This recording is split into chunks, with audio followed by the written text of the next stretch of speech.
Good morning friends, welcome. आप लोग कैसे हैं? आई होप आप लोग एकदम मस्त होंगे, स्वस्थ होंगे, भले हम चंगे होंगे। मैं भी एकदम मस्त हूँ, स्वस्थ हूँ, भले चंगी हूँ। जय माता दी। हैप्पी आज पहला हैप्पी सावन। आज पहला सोमवार है सावन का। मैं तो पहला ही मानी हूँ, आप लोग कब मनाए पता नहीं। मैं तो आज पहला सावन सोमवार रहने जा रही हूँ। सुबह सुबह नहा धो ली, अब चल रही हूँ पूजा पाठ करने। और आज एक मुझे बहुत खुशी है, आज मुझे एक बहुत खुशी हुई। पर आप लोगों के साथ भी मैं शेयर करूँगी, पर अगले वीडियो में। और उस खुशी का राज सिर्फ और सिर्फ आप लोग हैं। आप लोगों की वजह से मुझे आज बहुत बड़ी खुशी मिली, पर वो मैं शेयर करूँगी अगले वीडियो में। अब जो वीडियो डालूँगी उसमें मैं आप लोगों से बताऊँगी, ज़रूर बताऊँगी कि मैं क्या खुशी मुझे मिली है आज। पहले सावन के सोमवार के दिन ही क्या खुशी मिली है वो बताऊँगी। और ये जहाँ अगर मेरे जो क्लोज फ्रेंड हैं वो तुरंत समझ गए होंगे क्या खुशी मिली है, पर ये अगले वीडियो में बताऊँगी। और उसका पूरा पूरा श्रेय आप लोगों पे जाता है, मेरे पूरे फ्रेंड के जाता है। मैं बाद में बताऊंगी अगले वीडियो में। चलती हूँ, पूजा करती हूँ। मैं कैसे पूजा करती हूँ सावन का सोमवार का, वो आप लोगों को शेयर करती हूँ, दिखाती हूँ। आप लोग भी साथ में मेरे बने रहिए, दिखाती हूँ मैं कैसे पूजा करती हूँ। और यहाँ मैं अब आगे रंग लगाने, क्योंकि मैं कोई भी व्रत रखती हूँ तो आगे रंग पूरा मेकअप करके सिंदूर, और सबसे पहला अगर मेकअप करो या ना करो पर सिंदूर ज़रूर लगाती हूँ। सिंदूर और रंग, ये जो सुहाग की चीज़ें होती हैं वो मैं ज़रूर लगा के उसके बाद ही पूजा करती हूँ। तो मैं और सब नहा धो के सिंदूर लगाई, उसके बाद रंग लगा के तो मैं सोची कि तब उसके बाद पूजा स्टार्ट करती हूँ। तो यहाँ मैं रंग लगाने लगी, क्योंकि हर व्रत में अगर सुहागन है तो सुहाग की चीज़ें ज़रूर करनी चाहिए, करके उसके बाद ही पूजा में बैठना चाहिए। तो फिर मैं यहाँ रंग लगा के उसके बाद, अब ये देखिए मेरा रंग फाइनल हो गया। अब चलती हूँ पूजा की तैयारी करने। तो ये था दही, दही रख लिया, फूल और ये पान सुपारी, और ये तो रेड कलर फूल तो पार्वती माँ को चढ़ेगा, और वाइट कलर फूल भोले बाबा को चढ़ेगा। यहाँ मिश्री, जितने सामान है ये होते हैं वो भस्म और चंदन है।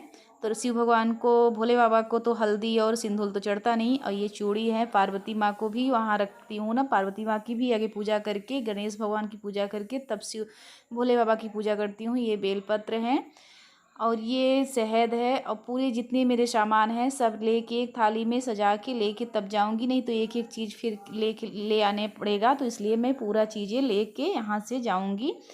और ये देखिए उसके बाद ये जनेऊ मैं एक एक गट्ठल पूरा लेके रखती हूँ, क्योंकि मुझे हमेशा पूजा में काम आते हैं। ये पीले कलर की जनेऊ मैं गणेश भगवान को चढ़ाती हूँ। ये वाइट कलर का जनेऊ है जो, ये भोले बाबा को चढ़ाती हूँ। तो दो जनेऊ ले ली, और जो जितने पूजा के सामान है मुझे, मैं यहाँ सब चीज़ इकट्ठा कर ले रही हूँ, ताकि मुझे बार बार नहीं दौड़ना पड़े। ये फल में केला में रख रही हूँ, कट करके रख ली हूँ, धुल के कट करके।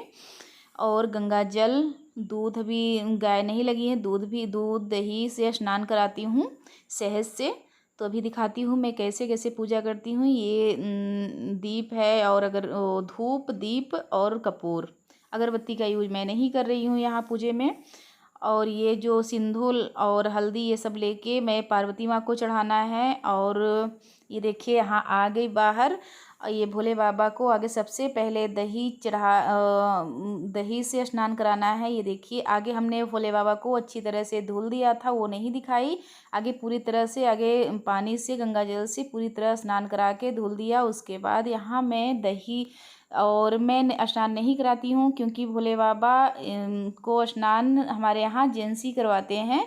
क्योंकि जैसे चाहे जो भी कोई भी अपना ही मान लीजिए, एक जो लेडीज को लेडीज जैसे, तो हमारे यहाँ यही मैं मानती हूँ। अब और सब लोग कैसे मानते हैं मुझे नहीं पता। ये देखिए अब दूध से स्नान करा रही हूँ, दूध से स्नान करा के फिर से गंगा जल से धुल के, आगे दही से स्नान कराया, फिर धुला गंगा जल से, फिर उसके बाद स्नान करा दिए देखिए। फिर उसके बाद दूध से स्नान करा के फिर धुली, फिर अब शहद से। तो भांजे हैं और मेरा भाई भी व्रत रहता है, वो भी है, भाई भांजे और सब लोग। अगर ये लोग नहीं रहे तो ये इनसे ही करवाती हूँ। पर मैं भोले बाबा को नहलाना लहराती हूँ, ना वस्त्र पहनाती हूँ। ये दो चीज़ यही लोग करते हैं जेंसी, और मैं और सब पूजा पाठ करती हूँ। पर ये दो चीज़, नहलाना और वस्त्र पहनाना, जेंसी लोग करते हैं। तो तो ये देखिए यहाँ शहद से भी करा दिए, शहद भी से स्नान करा दिए, शहद से लगा के फिर धुल दिए। अब अच्छी तरह से साफ़ कर देंगे। दूध, दही, शहद, ये तीनों चीज़ से और गंगा जल से सबसे स्नान करा दिए भोले बाबा को। अब करते हैं पूजा। अच्छी तरह से पोंछ के, बिल्कुल पानी ना रहे। और आज कपड़ा भूल गई, नहीं तो कपड़ा से अच्छी तरह से, जैसे हम लोग नहाते हैं उसके बाद अच्छे से तावल से पोंछ के, साफ तावल से पोंछ के तब वस्त्र पहनाते हैं। अब यहाँ शिव भगवान की फैमिली को आगे सबसे पहले रखती हूँ, गौरी माता को और गणेश जी को सबसे पहले। अगर नहीं तो शिव भगवान की पूजा अधूरी मानी जाती है। आगे भोले बाबा कब प्रसन्न होंगे, क्योंकि उनकी जब फैमिली रहेगी, अगर अपने ही ऊपर ले लीजिए कि अगर हमारी फैमिली नहीं है, हमें चाहे जो जितना आप किसी चीज़ में डुबो दो तो मन नहीं लगेगा, कि अगर हमारी फैमिली हमारे साथ नहीं है तो कदापि मन नहीं लगेगा। तो ऐसे भोले बाबा का भी है, उनकी फैमिली को रहना ज़रूरी है। तो यहाँ मैं सबसे पहले गौरी माता को और गणेश भगवान को स्थापित करके उनको आगे, सबसे पहले गणेश भगवान को हर पूजा में माना गया है कि सबसे पहला पूजा गणेश भगवान का होना चाहिए। तो इसलिए मैंने गणेश भगवान और गौरी माता को आगे स्थापित करके उनको पूजा करने लगी। आगे इनको पूजा करके टीका, आगे गंगा जल मैं भूल गई थी, गंगा जल फिर से चढ़ा के उसके बाद ये देखिए गणेश भगवान को वस्त्र पहना दी और टीका चंदन गौरी माता का को भी कर दिया, चूड़ी पहना दिया। लाल फूल गौरी माता को सबसे प्रिय है तो लाल फूल मैंने चढ़ा दिया। और वस्त्र गणेश भगवान को भी पहना दिया, गौरी माता को भी पहना दिया। अब जैसे जैसे उनका होता जा रहा है उसके बाद भोले बाबा का भी करते जा रहे हैं। भोले बाबा को भी ये देखिए जनेऊ पहना रहे हैं।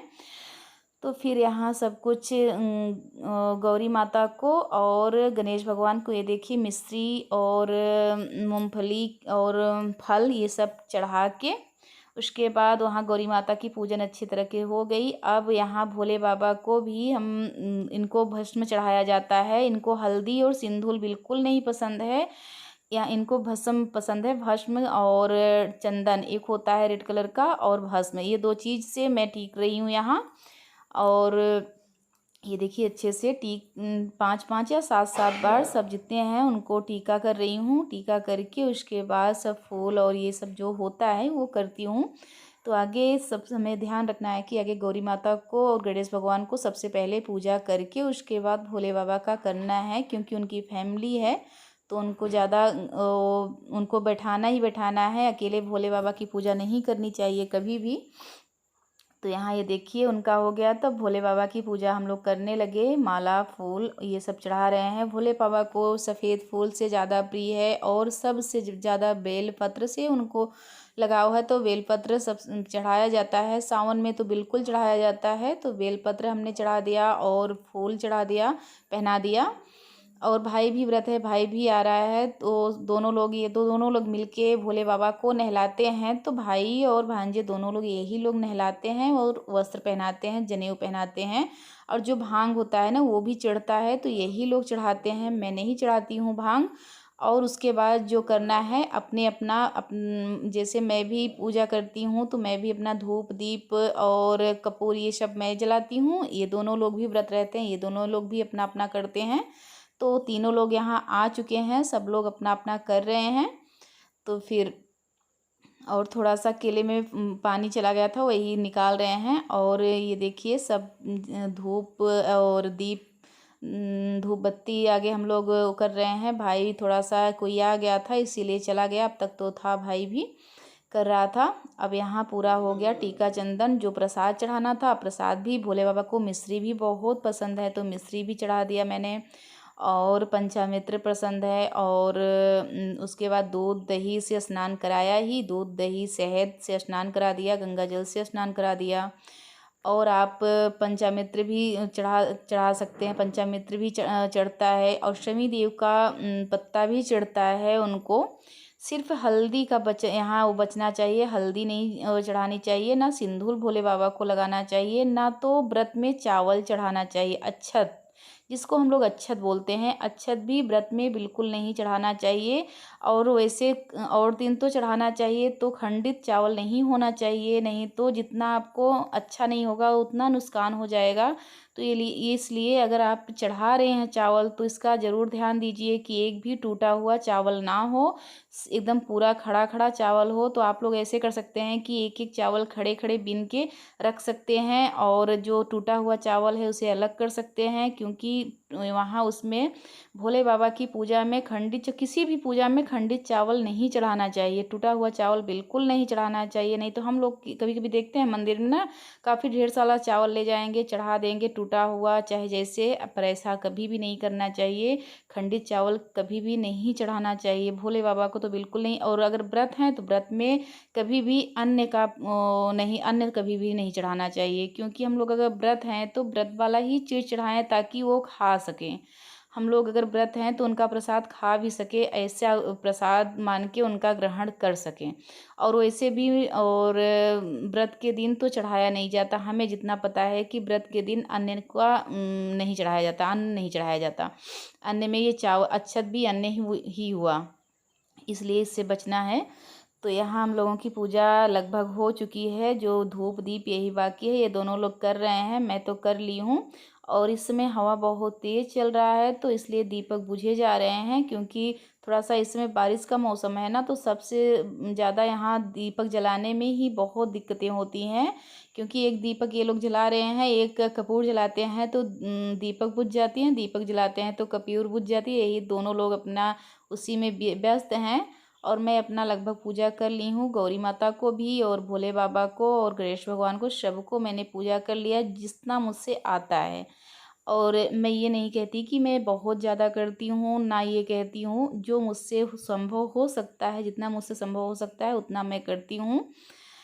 और आपको कैसा लगा मेरा पूजा, आप लोग कैसे करते हैं, ज़रूर कमेंट करके बताइएगा। थोड़ा भी अच्छा लगा हो तो लाइक करिए, सब्सक्राइब करिए, ज़्यादा से ज़्यादा शेयर करिए। Bye bye.